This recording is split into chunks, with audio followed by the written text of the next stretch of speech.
ইউটিউবে যদি সাকসেস পেতে চান তাহলে ট্রেন্ডিং টপিকের উপর আপনারা ভিডিও তৈরি করবেন। এই কথাটা আমি কেন বললাম তার বাস্তব প্রমাণ এই ভিডিওটি। বিকাশ তাদের নতুন অপশন নিয়ে আসলো, বিকাশ এনএফসি। এই ভিডিওটি আমি তৈরি করলাম।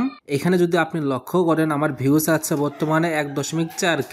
এই ভিউসের ভিতর যদি আমি প্রবেশ করি তাহলে আমি দেখতে পারবো এই 1.4K ভিউজ কোন সোর্স থেকে আসলো। এই 1400-র ভিতর 700 মানে 50% ভিউজ আমার আছে ইউটিউব থেকে সার্চ করে। বিকাশ এনএফসি লিখে সার্চ করছে, এই কারণে কিন্তু আমার 700টা ভিউজ অটোমেটিক আসলো।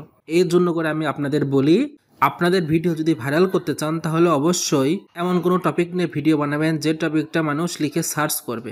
ইউটিউব সার্চ টার্ম থেকে যখন আমার ভিডিওটা ভিউজ আসলো তখন ইউটিউব এই ভিডিওটা আরো সবার মাঝে রিকমেন্ড করলো। এর জন্য করে আরো 558টা ভিউজ আসলো, অলমোস্ট 600-র কাছাকাছি।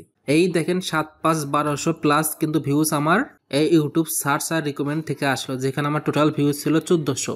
তাহলে আমার সাবস্ক্রাইবার থেকে কতটা ভিউজ আসলো একটু যদি আমি লক্ষ্য করি তাহলে দেখতে পারবেন আমার সাবস্ক্রাইবার 1000 প্লাস। সেখান থেকে নোটিফিকেশন পেয়ে মাত্র আমার ভিডিওটা দেখছে 126 জন, প্রায় ধরতে পারেন 10%। 1000-এ 126 জন, 10%-এর কিছুটা বেশি দেখছে। তাহলে আপনারা মেইন ফোকাস কোথায় রাখবেন? ইউটিউব সার্চ অপশনে। আর ইউটিউব সার্চ অপশনে যদি আপনারা ফোকাস রাখেন তাহলে সেই ভিডিওটা অবশ্যই ইউটিউব রিকমেন্ডেশনে পাঠাবে। আমি আরেকটা দেখাই, এই 1.4K ভিউসের জন্য করে আমার সাবস্ক্রাইবার সংখ্যা কতটা বৃদ্ধি পাইলো। এখানে দেখেন 37.5 ঘন্টা ওয়াচ টাইম আছে। আর যদি সাবস্ক্রাইবার দেখায় 11 প্লাস সাবস্ক্রাইবার কিন্তু আমার গেইন হয়েছে।